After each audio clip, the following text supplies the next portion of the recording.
I've been working at South Coast Repertory for about 14 years now, and I knew Sarah. She was a teacher there. And we were involved with a piece called Diálogos with South Coast Repertory. And we devised a play that Jose Cruz Gonzalez wrote called The Long Road Today, El Largo Camino de Hoy.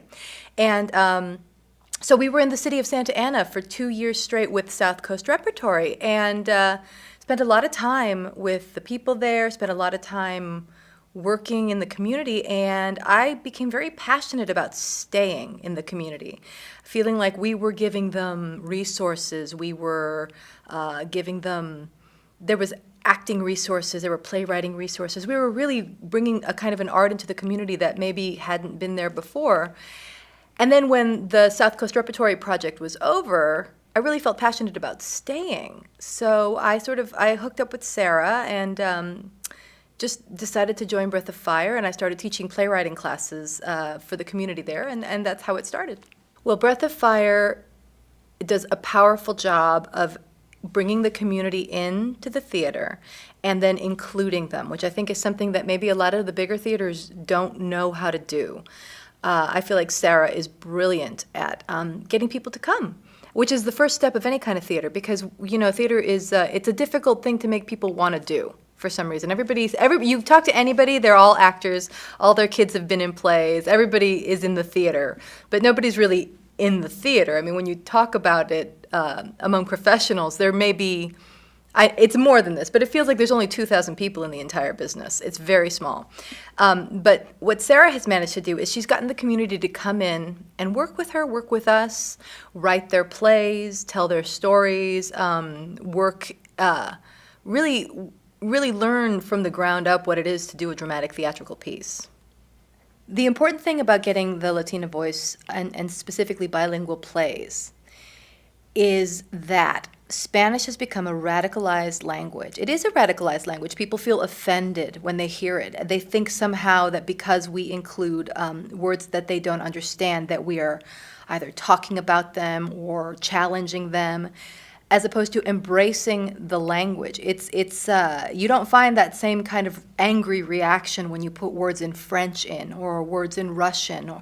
And so it's really very interesting to find. And also, here in Southern California, everybody is mildly bilingual anyway because we've been raised this way. We speak taco, right? Everybody loves tacos. That's pretty bilingual right there. You know how to order it from a restaurant. You know all the joke things like how to say, where's my beer and where's the bathroom? You probably know a lot more Spanish than you think you do. And the moment you open your mind to it, then you're forced to see the humanity of the people that maybe you don't want to see their humanity. So I feel like it's always very important to just open your mind to that. And I mean, I know that for example, if I go see a piece of theater in Polish, which I have done, you are at first going, I don't understand, I'm totally at sea, but you allow these things to wash over you. You start understanding because the languages it's not that different, the way people relate to each other. It isn't. You just let it wash over you and see what you learn and see how it affects you. Well, there's a lot of Latin American plays that nobody even knows about. In fact, Milagro Teatro up in Portland has found a play that was written, I believe it was during the Conquista in California. It was one of the first plays, and it was produced. And they found the text and translated it. And it's very valuable because it means that Spanish existed before now. Do you know what I mean? For me, I would like to see more translations, but I'm way more interested in if the translation is going to happen, that it happens from the writer who does it is really activated to do it. And yeah, I mean, I read a lot of new plays. I curate a lot of festivals, and what I find really funny is people just stick their work into a Google Translator and then send it. And it's not good Spanish. You really need somebody with a lyrical ear to be able to translate well. In fact, my father translates my plays for me. So I have several plays of mine because I do speak Spanish, but I don't speak it. I don't think that my Spanish is so perfect that it's going to translate. So my dad goes through and he translates for me. And it's really fantastic because the plays become different. They're different in a different language. Aspiring playwrights can join Breath of Fire by coming to take our classes. We always offer them free to the community. We're very lucky to be recipients of several grants that allows us to pay our teaching artists while making sure that it is always free and accessible to anybody who wants to come in and learn. Just write. Just finish. Because a lot of us have great ideas, and I hear this a lot because I do a lot of teaching in the community with people who don't know how to write, quote unquote. Write the story. And I always tell everybody, just write the crappy first draft. It's going to be terrible. It really is. It's okay. I mean, some of my plays, I mean, even now, some people might say, but some of, the very first drafts are terrible, but then you have something on paper that you can go back and dissect and fix and work on. If you stop yourself or you go halfway, you're imposing limits on yourself that you do not have to impose. It never has to be good. Nothing creative ever has to be good. There's no such thing. There's no perfect play. There's no perfect piece of art. It just has to exist, and so that's my advice to anybody who wants to be a playwright, any kind of writer, is just finish something. Do this whole story, make it happen, put it on paper, or however you do it on your computer, and then go back and edit. But don't edit yourself while you're doing it, and don't let that little voice in your head that tells you you're bad and you're crap and you're no good, just ignore it completely. Well, it's new work, which new work is always important, and one of my mandates for new work is that people tell their stories. I'm less interested in the idea of what plays are as opposed to the idea of what your play is. I mean, my focus when I teach playwriting is I'm trying to get you to impart your story. And of course, sometimes it's fictionalized, and of course, sometimes it's completely not your story, but coming from the perspective of the people who write them, because it's an underserved and under-tapped group of people. I have a lot of Latina women who write. And if you look, like I say, on the New Play Exchange, or you look at what people are actually producing, that is extremely rare. You don't see a whole lot of female Latina playwrights in the larger LORT community. So that's what I encourage.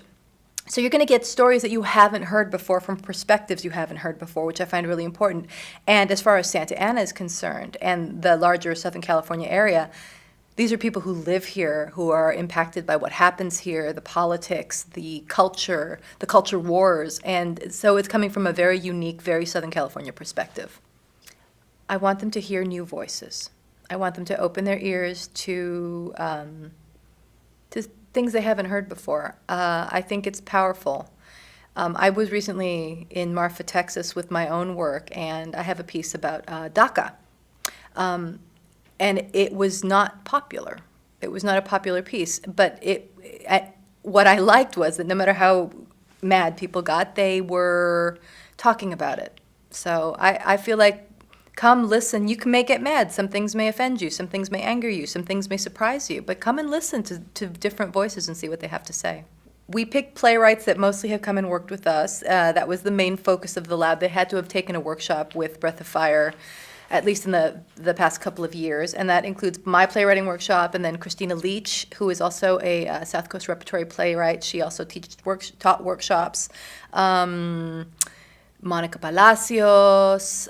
We've had a lot of people come through, so they have to have written with us for most of them. We did take 2 playwrights from outside of our circle just to sort of expand the circle. The playwrights, they come from all walks of life. Some of them have been writing plays their whole lives. We have very young playwrights who have just graduated from university. We have older playwrights who have come to it from after living a life, and they bring that maturity and that wisdom. So it's a whole spectrum of people. We do have a couple of professionals that we were lucky enough to get who submitted to us and who we chose blind and then discovered who they were, which was quite extraordinary. We have teachers, we have massage therapists writing, we have agitators, we have community organizers, we have students. So it's a great group of people, and I think it turned out to be a very interesting festival, and it sort of thematically came together even though we didn't impose a theme on it. Well, I would just say come, enjoy. You'll find something to like. We're doing the full range of theater. There's tragedy, there's comedy, there are spoken word monologues, there are brilliant historical pieces. So I think there will be something for you to really chew on if you come.